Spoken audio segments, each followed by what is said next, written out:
MD and DO are not the same degree. Anyone telling you otherwise is either misinformed or trying not to offend you. If you're a pre-med making this decision, you deserve the full picture, including the part where DO is actually the right call. Dr. Jabal, MedSchoolInsiders.com. Today, we're covering where MD and DO actually diverge, how this decision can impact your entire career trajectory, and the one scenario where DO outright wins. If you're already a DO student or a DO physician watching this video isn't a knock on you. You've done the hard work of getting into and through medical school, and you are equally as equipped as an MD to be an outstanding physician.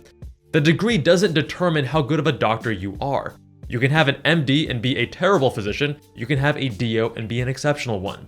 What makes a great doctor has nothing to do with which letters follow your name, and everything to do with your clinical judgment, your commitment to your patients, and how seriously you take your ongoing education. Being a DO doesn't mean you can't become a neurosurgeon. The 9 DO seniors who matched into neurosurgery in the 2026 match proved that. But the data is also clear that it's much easier to do so if you're on an MD path. This video is not saying that DO physicians are inferior, it's saying the DO path comes with structural disadvantages that affect training opportunities and specialty options. Those are system-level realities, not a reflection on individual ability. The conversation we're having today is specifically for pre-meds who haven't committed to a path yet, because that's where the decision actually matters. There are more misconceptions about MD versus DO that deserve a full breakdown. I'm covering those over on the Med School Insiders Blueprint channel, linked in the description. The single most important thing to understand when choosing between MD and DO is optionality.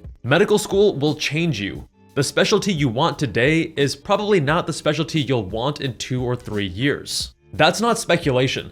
Surveys of medical students show that around 72% of students entering medicine changed their specialty preference or were never certain in the first place. We see this time and time again with the students we work with. I experienced it myself. I started medical school convinced I was going to be a pediatric gastroenterologist, one of the least competitive specialties in medicine, and left matching into plastic surgery, one of the most competitive. This means the question isn't just what do I want to be, it's which path keeps the most doors open while I figure this out. Every single year, match data shows that earning an MD keeps more doors open. More research opportunities, stronger clinical training at academic medical centers, and wider recognition for competitive specialties. You aren't choosing between 2 equal paths. You're choosing between a path with more options and a path with fewer. And the data makes that crystal clear. Both MDs and DOs are fully licensed physicians who can prescribe medications, perform surgery, and practice in any specialty across all 50 states. So, in that sense, yes, the degrees are the same. But the overall match rate tells you nothing about where people matched. Once you break it down by specialty, the picture changes significantly. On the surface, the overall match rates look nearly identical. In 2026, 93.5% of MD seniors matched into a residency, and 93.2% of DO seniors matched. That gap has essentially closed to less than half a percentage point. If that's where you stop reading, you might conclude the 2 paths are essentially the same. In 2026, 208 MD seniors matched into plastic surgery. 4 DO seniors did. That's not a slight disadvantage. Out of 230 total plastic surgery positions, DO seniors filled fewer than 2% of them. Neurosurgery, 243 MD seniors matched, 9 DO seniors. Vascular surgery, 92 MD and 8 DO. Interventional radiology, 49 MD seniors, 10 DO seniors.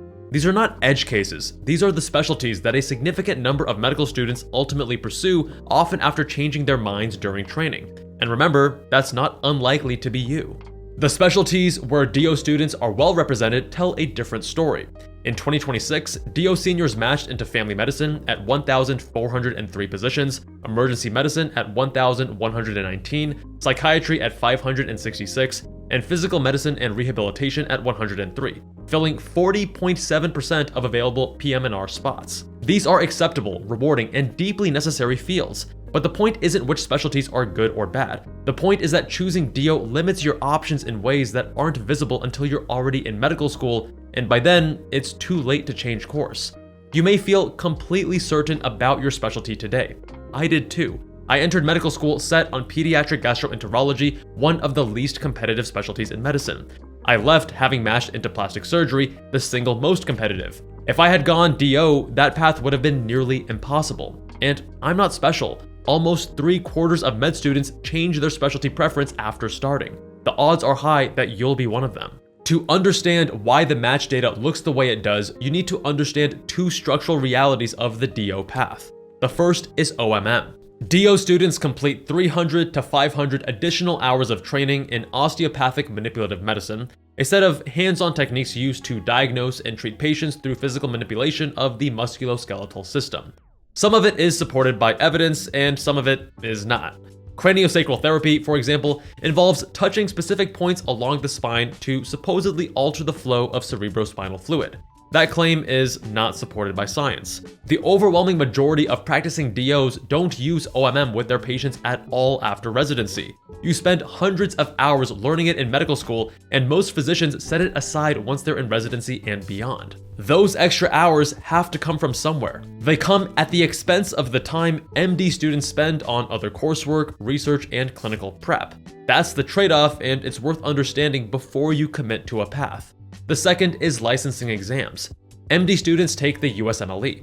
DO students take the COMLEX. Both qualify you for licensure, but COMLEX is widely understood among residency program directors to be less rigorous than USMLE. Many DO students are aware of this, which is part of why a significant number choose to take the USMLE in addition to COMLEX, particularly those applying to competitive specialties or programs that prefer or require USMLE scores. Taking both exams adds cost, time, and pressure on top of an already demanding medical school curriculum. There's also a percentile issue that doesn't get talked about enough. Some programs that accept COMLEX scores require a higher minimum percentile from DO applicants than they do from MD applicants on the USMLE. Program directors know the tests aren't equivalent in rigor, so they raise the bar to compensate. If you have competitive aspirations, taking the USMLE on top of COMLEX is not optional in any practical sense. It is an additional high-stakes exam that costs hundreds of dollars, requires months of preparation, and falls on top of everything else medical school demands of you. The average MD matriculant enters medical school with a 3.81 GPA and a 512.1 MCAT score, landing in the 84th percentile. The average DO matriculant enters with a 3.6 GPA and a 502.97 MCAT score, and a 503 lands in the 58th percentile, only slightly above the average test taker at 500.5. To put the MCAT gap in concrete terms, roughly 84% of test takers scored below a 512, roughly 58% scored below a 503. The applicant pools these numbers represent are quite different. These are numbers for the most recent 2026 to 2027 percentiles. The gap between MD and DO remains stark, and in fact, the average MCAT for MD matriculants has slightly increased in recent years, and the average MCAT for DO matriculants has slightly decreased, further widening that gap. If you have MD acceptances, know that MD offers more flexibility and, in many cases, more opportunities. This varies by school, but in general, MD institutions have more resources, particularly in research. Research is now one of the most critical factors in matching into competitive residencies, and it's only gotten more important since Step 1 went pass-fail. We covered the explosion in research expectations in a previous video right up here. Choosing MD over DO isn't a bet against primary care, which is a valuable, necessary, and deeply rewarding path. It's a bet on yourself having the flexibility to go wherever your interests take you, whether primary care or not. You can still match into family medicine, pediatrics, or emergency medicine with an MD. The reverse is not equally true for competitive specialties. Sure, you'll hear about the DO who matched into neurosurgery or the one who got into derm. Those people exist. When you look at the actual data, rather than the anecdotes, DO seniors are matching into these specialties at a fraction of the rate of MD seniors. That's survivorship bias at work, and it misleads premeds into underestimating the real structural disadvantage.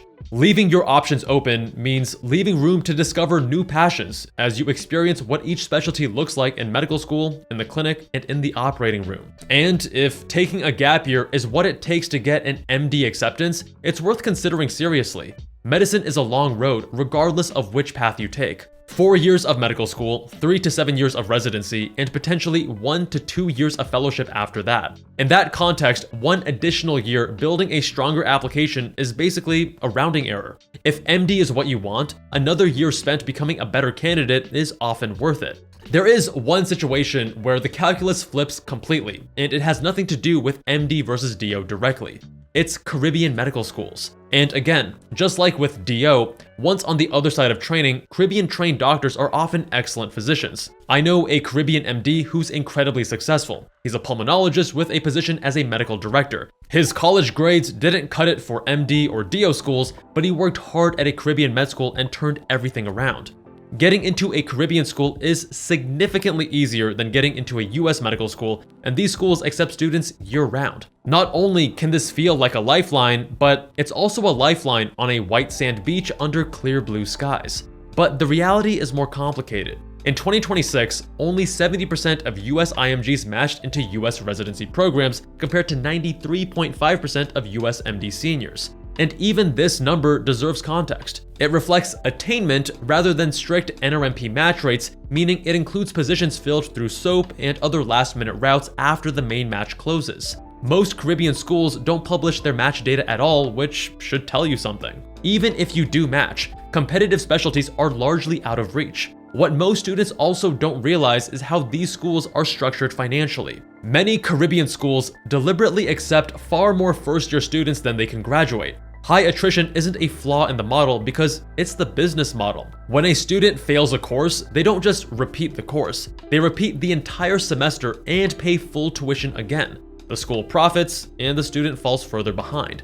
It's a system designed to extract tuition from students who were never likely to make it through, and most of them don't find that out until they're already enrolled. If you're choosing between a Caribbean school or any international medical school and a DO program, choose DO. It's not a close call. Not sure where your stats land on the MD versus DO spectrum? Use the free Med School Chance Predictor right up here. It compares your MCAT, GPA, and state of residence against admissions data from every US medical school and gives you a clear picture of where you're competitive before you commit to a path.